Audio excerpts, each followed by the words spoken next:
Hi everyone, welcome to Trieu Talk number 16. I just quickly want to do a quick Trieu Talk today, and before I start, as always, I want to do my True Tidbit number 16 as well. And this time it is going to be from a book that I just finished today called The Alchemist by Paulo, I can't pronounce his last name, but there it is. And I have to say, I really enjoyed this book because it is a fictional story, but it's about the message behind the fictional story. And it's about a boy, a shepherd, who gives up all his, basically his flock of sheep to travel to Egypt / the pyramids to find this treasure. And it sounds a little, childish, but the whole story in the actual context of everything, it teaches you lessons to really apply to your own life. And it's really just a journey of him.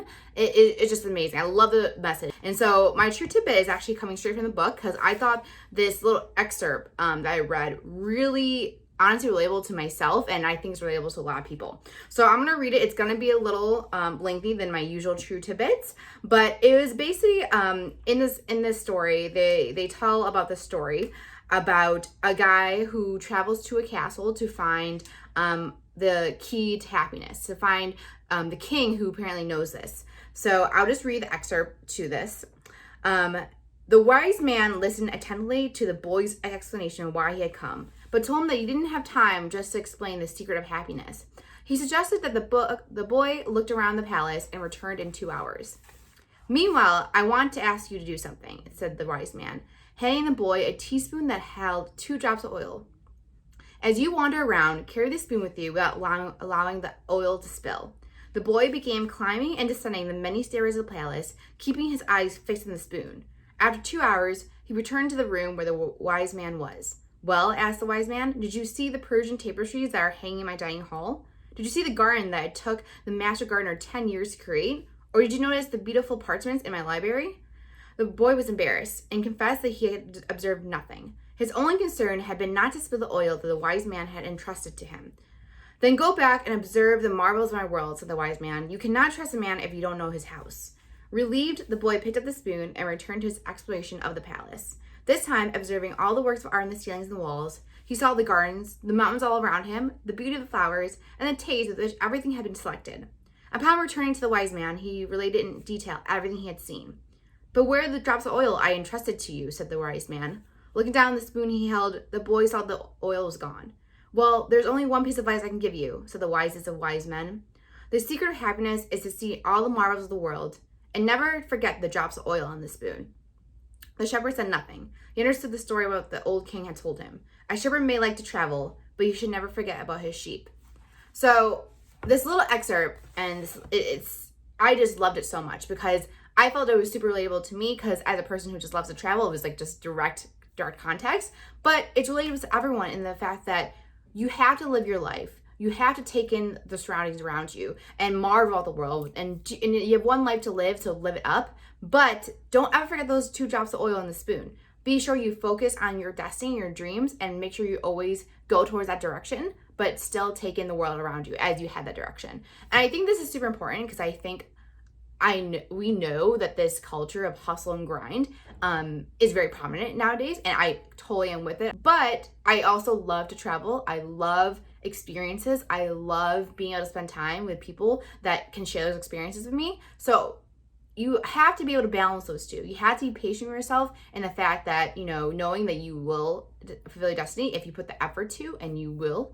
But you also have to make sure you live your life and, again, be in the moment. So that is an excerpt and a message I would like to leave with everyone because that is something that was really relatable to me that I think about almost every day. So I think that's super important. So in this True Talk, I really want to give you guys some value from my experience with job searching and job applying. So I think right now, as things are starting to companies are starting to open up and post more jobs and recruiting, I think this is an important time to truly know the strategies of how to market yourself to land a job. So here is 6 tips that I personally do myself to try and land that job.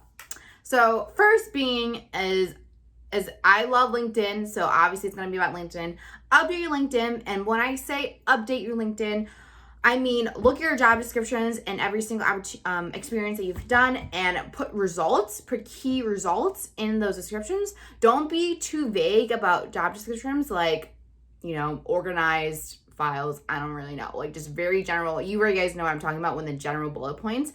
Put results in your job descriptions, and that shows more of the value. And if you guys don't have the experience that has those results, I get started right now. I told someone else to reach out to small businesses, do some work for them, do some freelancing, show that you can get those results, and then put that onto your LinkedIn. And again, that really shows the value.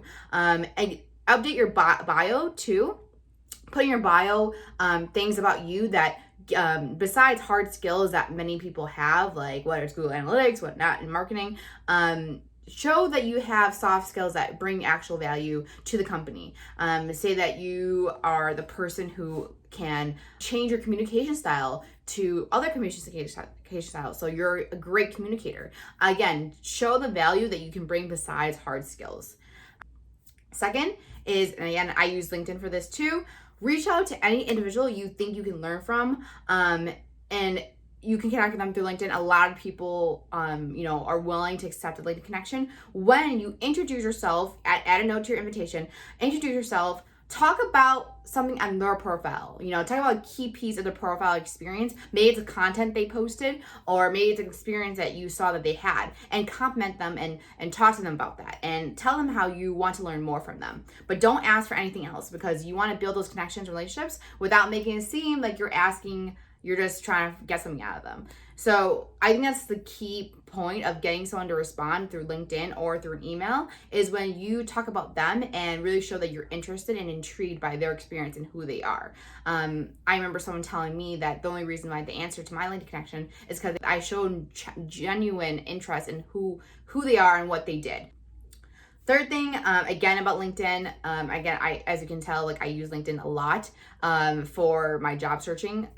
So I think this is an amazing tool. But LinkedIn Premium, like I've said before, it shows top jobs for you that is best for you based on experience on your profile. It shows where you stand against other applicants. So it can say you're in the top 10% of the applicant pool. So this is very, obviously helpful when you want to know, do I have a better chance of getting this job? Yeah. And so I think that is very useful. It also lets you premium message someone. So it lets you, instead of, just doing a note when you connect with someone, it's only limited to you to 300 characters. You can actually write out a message, which is you can write out as long as much as you want. And you can then premium message a recruiter. And so when a recruiter posts up a job posting on LinkedIn, they'll be able to see your message. And then also, if you have premium, they will see your profile first and on top applicants versus other people who may not have premium. So that's a fun tip for that. My last few tips, the fourth tip, I would say, after applying, I want you guys to make sure that your resume has key words. Literally take out the words from the description, the job description, and put it in your resume. As long as it makes sense and it actually is true. But that's what they're going to look for, the keywords from that job description, and see if it lines up with the resume. So also, after you submit your resume and after you apply, you should connect and reach out to anyone in the company, and even better, on the team that your job is within. And you can do this by searching through the employees on the company LinkedIn page. And also, if let's say you're applying for a brand marketing role, you can search up brand marketing and then the company name, and then they'll probably show all the people that has that title. If you find the person who you might most likely report to, reach out to them. Say that, I would love more insight about the company, the role, and I, am very interested in this position. I actually just saw an article on LinkedIn that really, when it comes to reaching out to a recruiter and them picking resumes, they tend to pick more the candidates that show they want the job the most. Not even the fact that they may have better hard skills or more hard skills, because generally for a position like a marketing coordinator job, I think most people have that same kind of experience. But when they see a candidate go more out of their way to show that they really want the position, that's when they'll be like, okay, I think we should interview them. So I think that's a really differentiating factor. So if you don't want to be just one of the hundreds and thousands of applicants, make sure you go the extra mile, because I think that's actually what differs you from other people. The fifth is kind of just, again, a personal branding tip, where put out content on LinkedIn about whatever job, let's say if you're going after a marketing role, put out marketing content. Again, I love seeing people blogging. I know a few people who have started their own blogs, and it's great to be able to build out content. And again, it builds your credibility, especially if you don't have a lot of experience, many years experience. If you put out that content, you'll be able to show your credibility, and also engage in others people's content, because when you do that, it shows the standard that you hold yourself to, and that you can interact with people from all different seniorities. So what I mean by that is that when you engage with someone else's content, you're showing that, one, that you're interested in their content and you want to give them support, and also that you don't see yourself as someone who can't chime in the conversation. If you show someone that you can take part in the conversation, you show that you have seniority and that you hold yourself to a standard, that you believe you can do this, and that other people will believe in you. So I think that's really important. I think that interacting with others is a huge way to get yourself noticed and get yourself out there on LinkedIn. And then the last tip I would say is that, in general, if you have trouble finding a job at all right now, which I know it is a difficult situation right now with the job market, I say start your own business, whether it's freelancing or just starting your own small business, whether it's like selling whatever it may be. It is the best time to do this right now, when you have so much free time. And then when the job market is a little bit better and you can finally say you can get back into the workforce, you already have something that can build your credibility, that you built this. And I know that maybe that is common sense to a lot of people, but I just want to be the microphone and the echo and just re-emphasize that, and hopefully be that push that really confirms that if you do this, that it will build your credibility, and it will help you find a job position in the future if that's what you want to do. So those are my tips for right now, to how to market yourself to land a job. These are things I do myself, and I hope that we can see better days of the job market right now, but it is going to be a tough one. And I hope this brought you some value to you guys. So if you guys have any other questions or want any more tips, just message me. I would love to give anyone advice. And also, we're all in this together.